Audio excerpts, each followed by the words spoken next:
I found these crystal clear hidden springs along this nasty river on my 3-day kayak trip. But they were nearly impossible to find, and one of them we didn't even know about, and it was the most beautiful of them all. Oh, this is creepy. But there was a problem. I've never kayaked the Swanee River before. So to start, research, meal planning, and packing are essential. My friend and I decided on dehydrating meals for the trip, and I fit all my gear into 4 dry bags. We embarked around 5 a.m. to get a head start down to Florida. All right, we're stopped at a gas station, but we're on our way down to Florida. It's gonna take about 4 hours, and then we're gonna be on the river.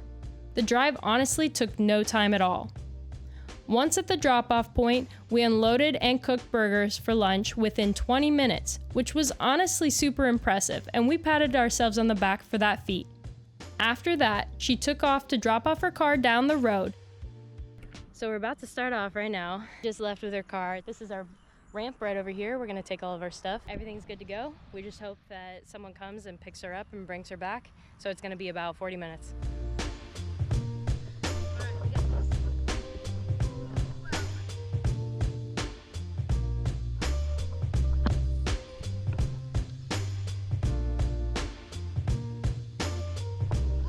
At this point, I am pretty exhausted from being out in the heat and carrying everything down the ramp.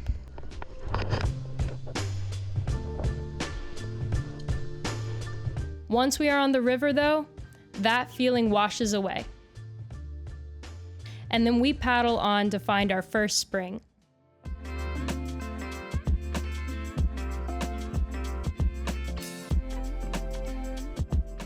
From our drop off to our first camp, we had only mapped out one spring, which is Telford Spring. We kept a close watch on our map, but when we came up to Telford, we were confused by the way it looked and passed by it thinking it was not it. Yeah, we missed it. We were unfortunately mistaken and were bummed we missed our first spring. We're super close. But as we came upon our first camp, we were met by a pleasant surprise. The area around the camp that can be dry at times was full of spring clear water. It is Peacock Springs. We could not wait to jump in and explore.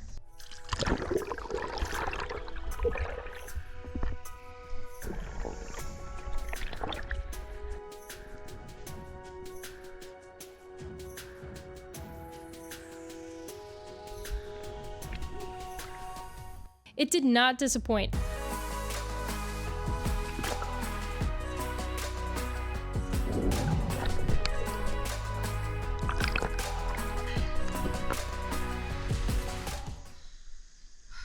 Yeah, that's a bit much. After that, we relaxed on the side, ate some snacks, and admired our gem of a find. We were dead tired, so we gathered our gear and traversed to our camp pavilion.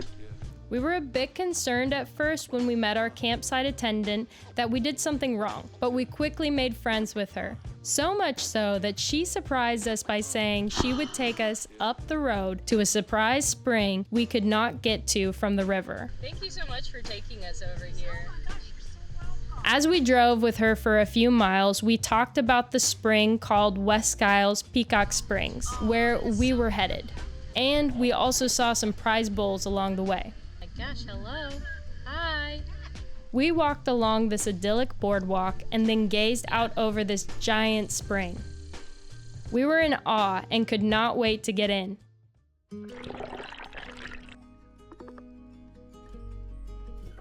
We swam around with the turtles, fish, and local snorkelers. Our friend said that this is where the local certified cave divers come.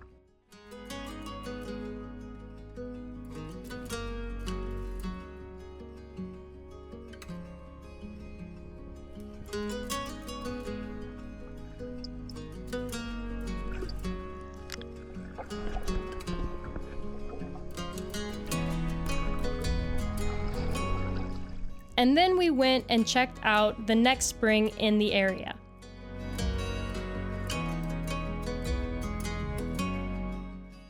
This was an amazing and surprising day, one that was exhausting in the best way.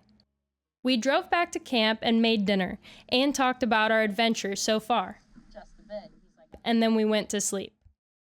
We were up by 6:30 a.m. the next day. We didn't sleep well, but we wanted to get as early of a start as we could.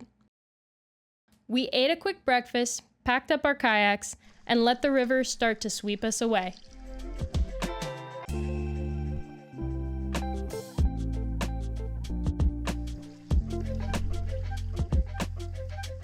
We basically floated down the river exploring any section we could find hidden springs in. We came up on our first stop fairly quickly, which is called Running Springs.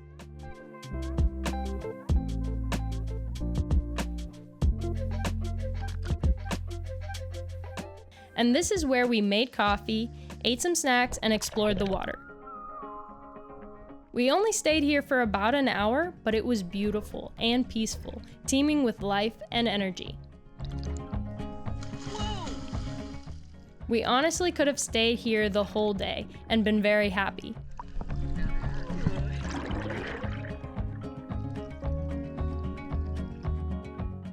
But that was not our goal. So we set off quickly, found another spring around the bend. It was smaller and not easy to get out and swim in, so we opted to just checking out the bubbling water with the camera and then headed back out. At this point, we came across an amazing structure in the middle of the water, a bridge that was rusted and welded to the base of a concrete post where it was suspended over the water. It was, in combination, both eerie and beautiful. We were excited to go to our next spring because it is one of the most popular springs to go to on our route. We had to travel in amongst some tighter trees with our kayaks, but once we got through, we were at Royal Springs.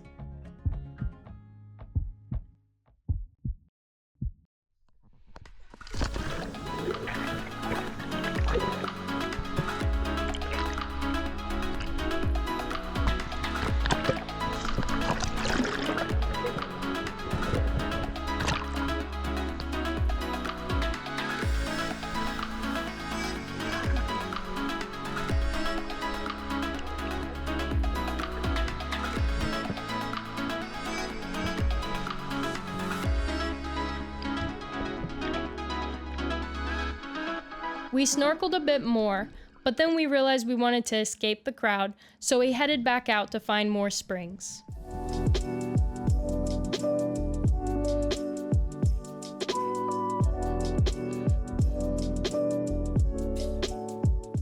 Making a few more stops and scouring the ridges of the river, we made it to our next campsite with 3 spring stops for the day.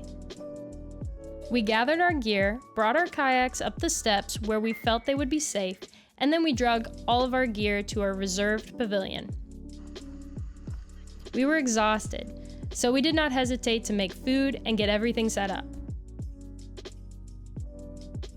There was a little issue that slowly arose as we traveled. We asked our camp attendant for some assistance. Thankfully, she was able to help, and this was enough for my friend to make it back home and take care of her toenail later. After a little rest, at 5:30 a.m., we felt ready to embrace the day. We sat with some coffee and oatmeal and just talked and relaxed. After this, we gathered everything and headed down to the riverbank to start off at 7 a.m.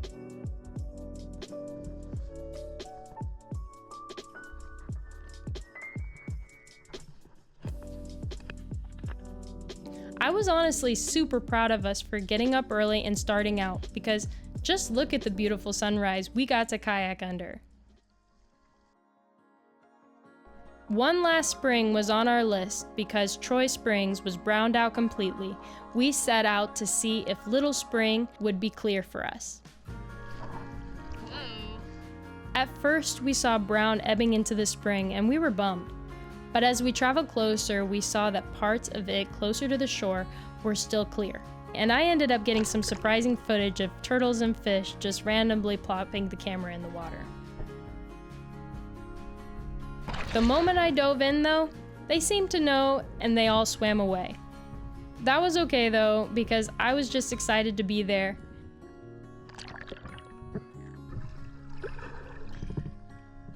So we hung out on the shore, and then we said our goodbye and set off for our final leg of the journey.